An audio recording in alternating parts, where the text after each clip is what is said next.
Welcome to the Neuromasters Podcast, the place to reinvent yourself, master your mind, and change your life. Internationally recognized speaker, coach, and trainer Reg Malhotra will teach you tools to improve your mindset, change your behaviors, and let your relationships thrive. Are you ready to unlock the power of your mind? Here's your host, Reg. So you can't do that kind of work. So it automatically adjusted to make sure that it's very important to me.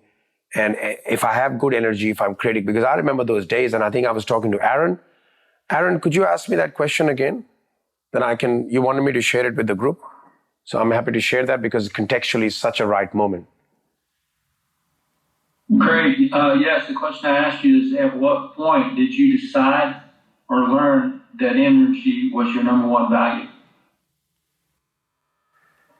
Yeah, that's the question you asked me, and I think I responded to you, and I know from what you've told me that, why did that response mean so much to you? Honestly, like, go look within. Why did that response mean that much to you that you mentioned that I should mention to the whole group? For one, it resonated with my nervous system. I get chills thinking about it now. I even used it as an anchor. But first, your state changed, and I can tell you were very reflective on it, and it was so genuine. It came from your heart. It kind of changed some of my values, because I generally put a God or energy outside of me, above me anyway. But it just really resonated with me, mostly because you were so genuine about it, and it just hit me that way, just so honest. I got you. So what's possible is when I shared that answer, because values are so powerful for us, that would you agree, Aaron, then what I'm hearing is that I went into a different state? Is that what you said? Just talking about it? Absolutely. Okay. Yes, sir. So values are important to me, that when I was explaining to him that I went into these states because it was so meaningful to me, and I had to go to different places in my mind to search the different pieces, because really, honestly, no one's really asked me that until Aaron did. So I've never really had to answer that. So I will answer that now. It's a special request from Aaron to mention it to the whole group, because some people may or may not connect with it. The purpose of this story is twofold. One is so you can see how meaningful a value can be even when you talk about it, and how you come alive, how your body and your mind and your physiology behaves. But the other point is that I think we've got to stop saying fluffy values because they sound good to others. First, you've got to know what your true value is. We've got to stop f***ing around with that. We've got to be real. This alone took me a little while, because every time I had to talk about values, like you go into companies, I'm sure people have done corporate, the Angelas, Matthews, Tims, I bet you've seen on these little signs, teamwork, integrity, honesty. These little values are on the wall. Go have a look in the company. Ain't nobody actualizing those values. They're not even spoken about. But they look good. We cannot do that as an individual. So for me, energy, how it became a value, or how I realized it was such an extreme value, was what was happening was a process of self-observation. And so there was a point in my life that every day when I left work, generally between 5 to 10 minutes, yeah, Angela, you will find your people who want to hear that. Those are the people who will be like, you know what? Here's a leader, here's a coach, here's somebody who's walking into this board of directors, this meeting, this CEO, and said, you know what? It's enough. You want to change or not? You want your company's results to be this way or not? Because I need you to stop f***ing around. Are you with me? Say aye. And if they say no, they're not your ideal client. And I guarantee you, there are clients who'll be like, holy. So what happened was I'm experiencing these times in my life where I'm leaving work and I'm I get in the car and within 5 to 10 minutes, and that was daily, I had a headache that went from this side, it was like this ribbon, from this side to this side, like wrapped around my forehead. And I remember I would have an apple all the time. I would always have an apple because that's the only thing that gave me a temporary sense of relief, because I was distracted having the apple while I'm driving, because the headache was every day on my way home. So I'm thinking, okay, now I'm home, the headache should go. But it didn't happen. It was there was a sense of heaviness, and I'm like, well, what's happening? I don't know.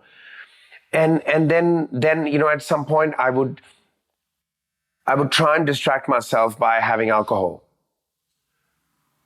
And I noticed that when I had alcohol, I was in a very low energy state. It felt like a high energy state, but it was eventually a low energy state. Anyway, that was one thing that was happening. And I started to look at that, and I noticed that when I'm at work, I'm unstimulated. I have low energy levels. I was literally walking out like this at break time. There was no energy. And then rather than dismiss it, I started to take interest in where am I lit up, where am I alive? And when I would go to these kind of seminars and these kind of, or when I would have certain conversations, I noticed that my energy levels were really high. There's a couple of points probably missing, Aaron, from what I told you, as I reflect upon that now. When I was working out, my energy levels were high. And then when I was around in certain environments, it was like I could do anything.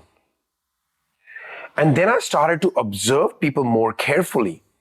I noticed that people who have certain results in life, I barely saw anybody who has spectacular results in life who was what I would now refer to as low energy.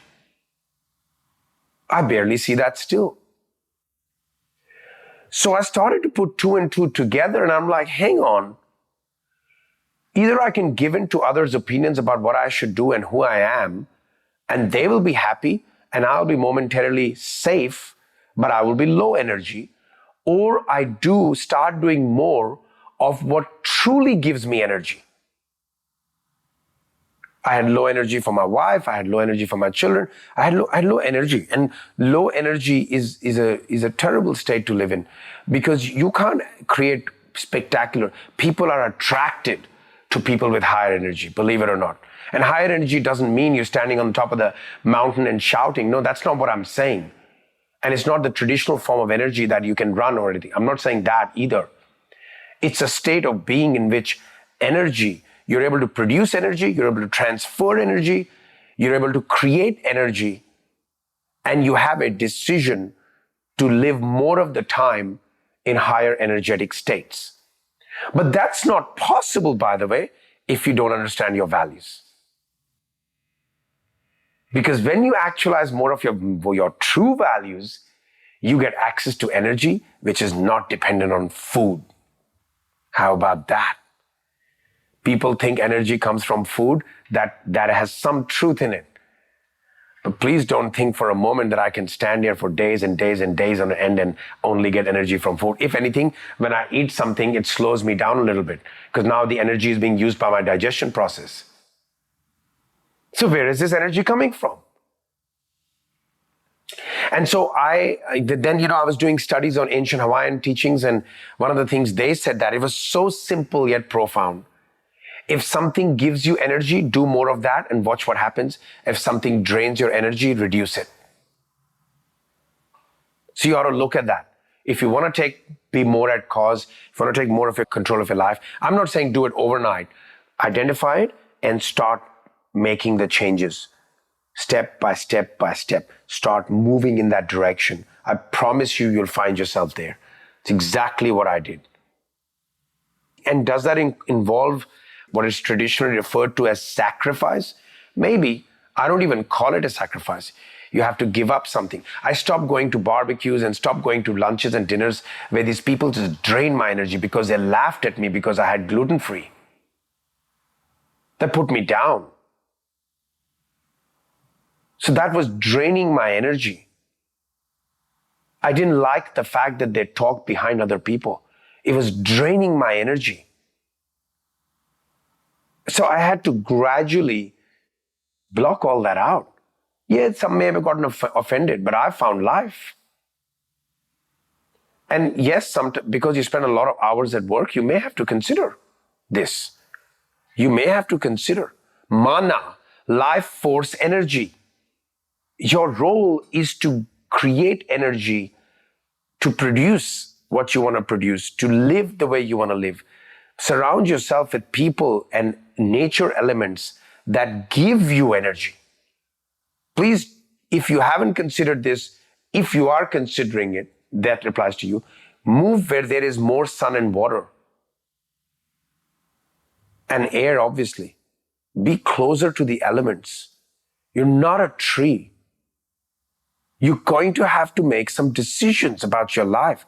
Have a look at what gives you energy. I'm not asking everybody to move to the beach, but water, air, energy, because whenever you're low energy, surround yourself with things that, if energy is becoming a value in particular for you. Notice what happens to you when you're in here.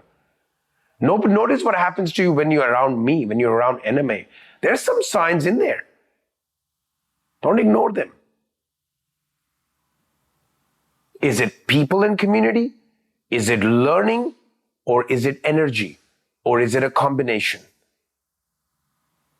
It could be argued that in the context of one of those 6 areas, that this is one of your values. I mean, how do you convince yourself to be here for 13 days? I'd like to know that. Tell me, someone wants to share with me? How did you persuade yourself? How do you talk yourself into spending 13 days with a guy who's blabbering on? How do you do that? Thank you for tuning in today. Are you ready to take the next step and find out what's keeping you from reaching your goals and creating the life you want? Go to go.neuromastersacademy.com/GS-LP for a free transformational mini workshop with Reg. See you next week.